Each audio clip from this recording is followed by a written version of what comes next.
qu'on peut dire aujourd'hui que cette pandémie de coronavirus, Covid-19 qui s'invite dans le débat tourne très mal votre positionnement, votre lutte face à tout ce qu'on peut appeler aujourd'hui la crise post-électorale au Togo? Oui, pour le moment, il n'y a pas eu encore de cas avérés. Mais c'est à titre préventif que le gouvernement est en train de prendre les dispositions. Mais au début, nous avons remarqué, nous avons dit qu'il y a déjà un cas à partir d'une femme. Mais quelques jours après, c'est les mêmes personnes qui sont revenues sur la TVT pour nous dire que non, c'était une erreur d'analyse. Malheureusement, vous savez, cette pandémie aujourd'hui met à nu notre système de santé qui en réalité n'existe pas. Aujourd'hui, il y avait intervenu quelque part pour montrer que cette pandémie, en réalité, que Dieu nous épargne, sinon, aucun parmi nous, que ce soit ceux qui sont au sommet de l'État ou nous, la population à la banque, personne n'est en sécurité. Parce que notre système de santé est défaillant. Mais maintenant, si nous prenons un rapport par rapport à la lutte qui prévaut actuellement, vous savez, nous sommes face à un régime illégitime. Nous, à notre niveau, nous avons pris acte de leur décision. Nous allons en quelque sorte nous concerter, nous verrons quelle est la suite à donner. Parce qu'on dit à situation exceptionnelle, à mesure exceptionnelle.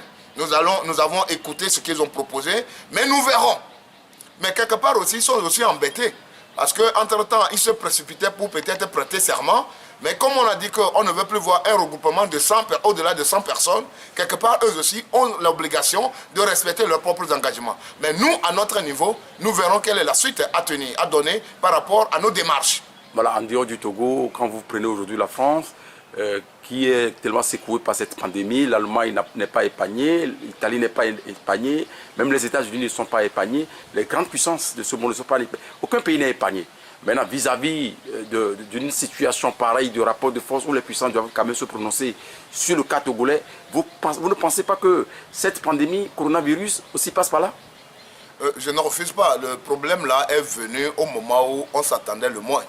Mais il faut savoir que dans la vie, il y a toujours des situations imprévisibles. Le mal actuel, je suis sûr que par la grâce de Dieu, nous allons trouver une solution et ça ne va pas étouffer les revendications du peuple togolais. Vous savez, le problème du Togo peut à tout moment rebondir. Et ça doit rebondir pour que nous puissions, en 2020, trouver une solution à ce problème. Ça a trop duré. Ça a trop duré. Et nous interpellons, moi je profite interpeller les puissances, que le Togo ne doit pas être une exception dans la sous-région. En Guinée, on est en train de combattre le 3e mandat d'Alpha Condé. Ce n'est pas au Togo qu'on peut prétendre fermer et garder le silence sur le 4e mandat de Faure. Ça, c'est inadmissible. Et ça doit interpeller chaque Togolais. On dit ailleurs non au 3e mandat d'Alpha Condé en Guinée, mais au Togo pour le 4e mandat de Faure, les gens se taisent. Non, c'est inadmissible. Il y a une complicité internationale contre le peuple togolais. Et on nous considère comme étant des immatures. Nous allons montrer à l'humanité que non à la monarchisation du pouvoir au Togo. Les Togolais, nous avons des millions de familles au Togo. Et chaque Togolais a le droit de rêver être à la tête de notre pays.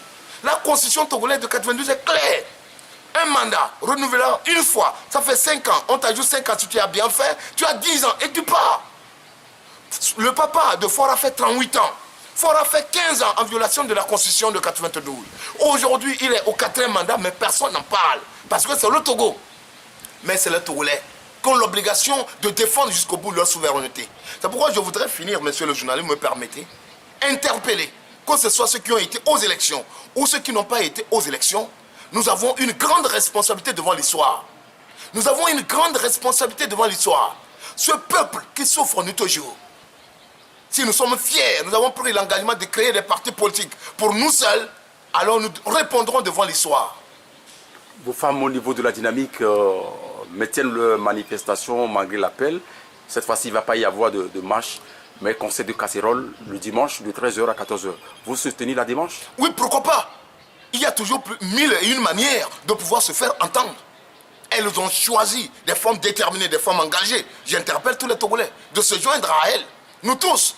Parce que dans cette misère, celles qui souffrent le plus, c'est les femmes.